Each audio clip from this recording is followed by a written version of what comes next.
बिस्मिल्लाहिर्रहमानिर्रहीम। डॉक्टर इजाज़ जुवेद। काफ़ी सारे दोस्तों के मैसेज आए पड़े थे कि काला मोतिया क्या होता है, इसके लिए हमें क्या करना है। तो इससे मतलब कुछ चीज़ें हमने पहले बताई हुई हैं।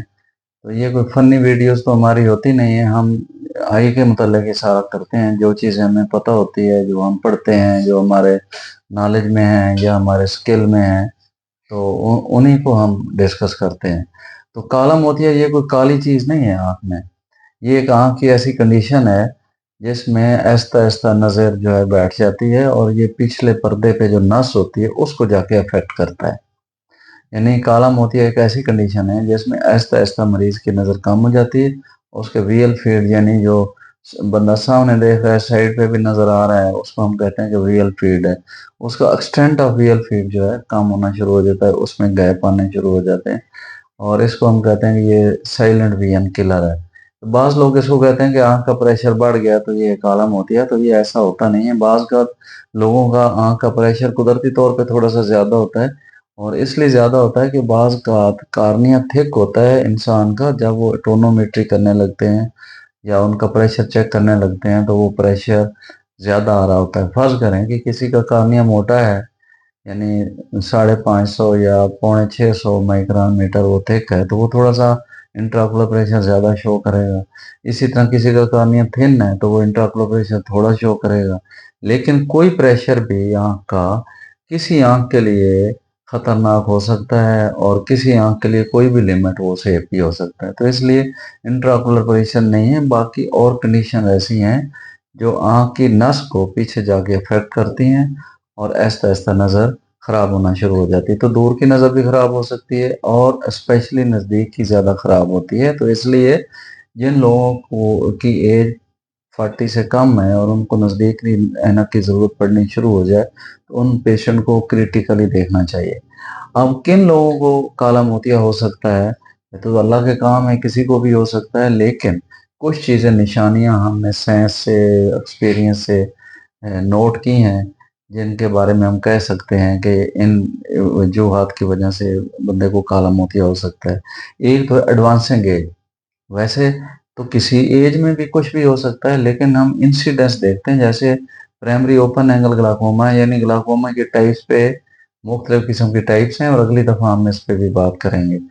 तो वो एडवांसिंग एज के साथ यानी 40 अबव से जो पेशेंट हैं उनको ज़्यादा हो सकता है। इसी तरह सेक्स यानी बाज़ काले मोतिये की किस्में औरतों में होती हैं और बाज़ मर्दों में हो सकती हैं। तो बाज़ रेशियल डिफरेंस भी है कि काले लोग हैं, गोरे हैं, उनको कौन-सा मोतिया हो सकता है। तो यानी ये चंद क्लू होते हैं जिनकी बेस पे हमें पता लगता है कि इस बंदे को काले मोतिया का खदशा हो सकता है। अगर उसकी फैमिली हिस्ट्री है, उनके भाई-बहनों में, माँ-बाप में कोई काले मोतिये का पेशेंट है या उनके पेरेंट्स में कोई काले मोतिये का पेशेंट है, डायग्नोज़ हुआ है, उसको भी क्रिटिकली देखना चाहिए। इसी तरह हाइपरटेंशन भी एसोसिएट होती है काले मोतिये से, डायबिटीज़ एसोसिएट होती है और वास्कुलर डिजीज़ेज़ जो हैं, उनमें भी काला मोतिया का चांस हो सकता है या जिनमें हाइपरलिपिडेमिया या कोलेस्ट्रॉल या फैट्स की मिकदार ज़्यादा है, उनमें हो सकती है। स्मोकर्स के लिए वास्कुलर सारी डिजीज़ेज़ और काला मोतिया में उनमें ज़्यादा हो सकता है। तो इसके अलावा आँख की और कुछ कंडीशंस भी हैं, जिनकी वजह से जैसे मैंने बताया एंटीरियर चैम्बर अगर वाइड है या डीप है या शैलो है, उसमें भी कुछ किस्में हो सकती हैं या पेशेंट को कोई चोट लगी है या कोई कोई ऐसी दवाइयाँ डालता रह गया, जैसे स्टीरॉयड बहुत कॉमन डाले जाते हैं। जो क्वैक्स हैं, जो हकीम्स हैं या कोई और लोग हैं, वो स्टीरॉयड का इस्तेमाल बहुत करते हैं। उसमें भी सफ़ेद मोतिया या काला मोतिया हो सकता है, तो इसलिए ये सारी चीज़ें हिस्ट्री में।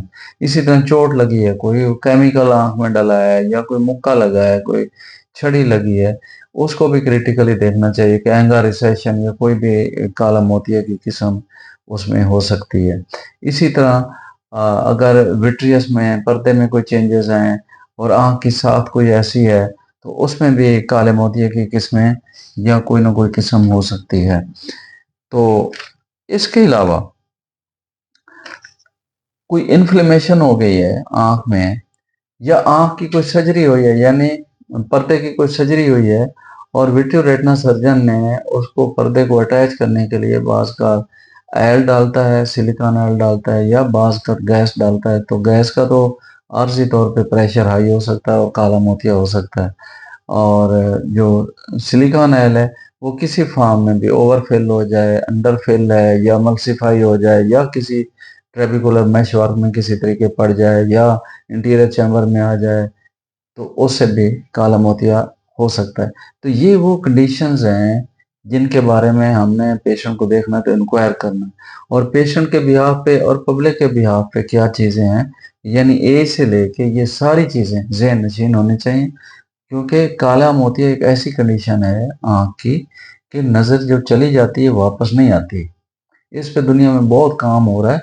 आजकल इस पे एक लेटेस्ट हो रहा है कि टॉपिकल इंसुलिन जो हम शुगर के मरीजों को इंजेक्शन लगाते हैं, उसके इस्तेमाल पे बातचीत हो रही है कि जो नज़र कम हो जाती है काले मोतिये की वजह से, उसमें इंसुलिन के कतरे डालने से वो बेहतर हो जाए। लेकिन ये अंडर ट्रायल है, अभी तक वो बुक में नहीं आया, इस पे रिसर्च मुकम्मल नहीं हुई। तो इसलिए ये जो चंद फैक्टर्स हैं, इनको ज़हन में रखना ज़रूरी है जब भी आप काले मोतिये का खदशा फ़ील करें। तो ये दोस्तों से गुज़ारिश है कि इसमें कोई चीज़ फीडबैक के तौर पे हो तो मेरे नॉलेज के लिए, या मेरे इम्प्रूवमेंट के लिए मैं इंतज़ार करूँगा। Doctor Ejaz Javed luck.